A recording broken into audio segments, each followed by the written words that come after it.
د یوه وړه غونته ویډیو تاسې ورسره وګورئ. بیا یو څو خبرې زه کول غواړم. متقي صاحب هندیا ته لاړ ده او هلته بیا دارالعلوم ته د دیوبند کومه غټه مدرسه چې ده هغې ته لاړ ده، د هغې دوره یې کړې او هلته ورته خلکو کوم رقم استقبال کړی. تاسې د ویډیو سره وګورئ، صرف 1.5 سکنډه ویډیو ده.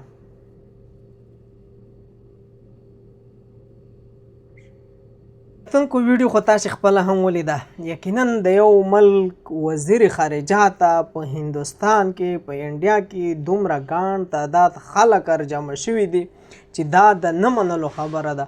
خو یقینا الله پاک په قرآن مجید کې وایي وتعز من تشاء وتذل من تشاء. که زه چاته وغواړم عزت به ورکړم، که چاته وغواړم بېعزتي ورکړم. نو دا هغه امیر خان متقي و چې دوی پسې به ډرون ګرځېدي، دوی پسې به جېړ تیارې ګرځېدي، دوی به ختمول، دوی به مړ کول. نن الحمدلله خلک د دوی استقبال ته روځي. د دې نه بله غټه علاوه خبره دا ده چې هندوستان میډیا ما ولیده، هغوی دې مدرسې ته په 5 غنټو په لارې کې په ګاډو کې مزل یې کړی وي. نو امیر خان متقي چې و دلته د ماسپښین لمانځه نه بعد یو بیان و د کاوه او چونکې بیان بیا کینسل شه. بیان والې کینسل شه دا هم تاسې سره زه شریکوم.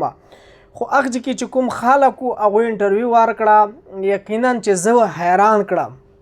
د انډیا مسلمانانو چې کومه انټرویو کومې خبرې وکړې هغوی خاص کر څو نقطو ته اشاره وکړه. هغوی وایي چې موږ په دې نیت راغلو د امیر خان متقي لیدنې ته تقریر ته چې موږ ووایو چې دا هغه خلک دي چې 50 کاله یې د خپل وطن دپاره، د خپلې خاورې دپاره، د خپلو خلکو دپاره قربانۍ ورکړې.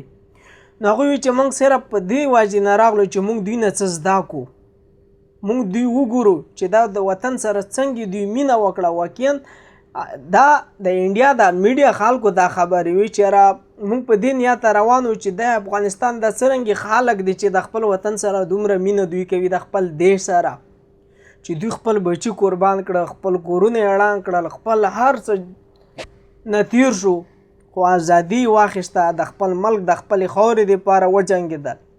نو هغوی وایي چې موږ په دې خاطر راغلو. خو چونکې هلته دوی راغله د امیر خان متقي تقریر چې و هغه کینسل شه. کینسل والی شو. دارالعلوم ګر چاپېره څومره ایریا چې دا دې کې دومره خلک جمع شوي وو، د دارالعلوم نه چې څومره طلبا فارغ شوي، څومره د مدرسې طالبان فارغ شوي دي، دا ټول راغلي وو. دا ټول راغلي وو چونکې پولیسو د کنټرول نه خبره بار شوې وه. دومره اله خلک روان وو چونکې بیا د ګورنمنټ له حکومت طرف امیر خان متقي ته وویلی شو چې ته دا کوم بیان چې ته کوې دا کینسل کړه، ځکه چې دومره بیروبار ده چې مکمل روډونه بلاک دي او خلک دومره را روان دي چې بالکل موږ کنټرول نه خبره وځي، څه پیښې به ورمنځ ته راشي. نو هغه نه بعد بیا امیر خان متقي خپل بیان کینسل کړ. خو په هغې باندې ډېر خلک خفه وو. د هندوستان کوم دارالعلوم طلبا چې دي، طالبان چې دي، هغه ډېر سخت په دې خفه وو چې یاره د بیان والی کینسل کړ. خو چونکې هغوی بیا دا ووایي چې دلته ګاڼه ګوڼه او رش بیخي زیات و، دغې وجې نه دوی خپل بیان کینسل کړ. کیدای شي دلته څه واقعه مخې ته راغلی وای. نو زما خبرې مقصد دا و چې یو سړی، یو ملک بادشاه، یو ملک وزیر اعظم چې مشري کوي باید د طالبانو غوندې وکړي.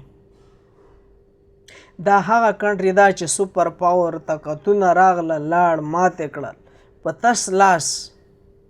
الحمدلله نن په جګو سترګو ټولې دنیا کې ګرځي.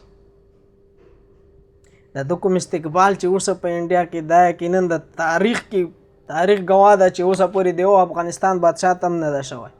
دا د افغانستان وزیر خارجه ته دومره استقبال اوسه. نو دې نه موږ تاسې دا ثابتولی شو چې واقعا د افغانستان رښتوني بچي چې دي طالبان دي.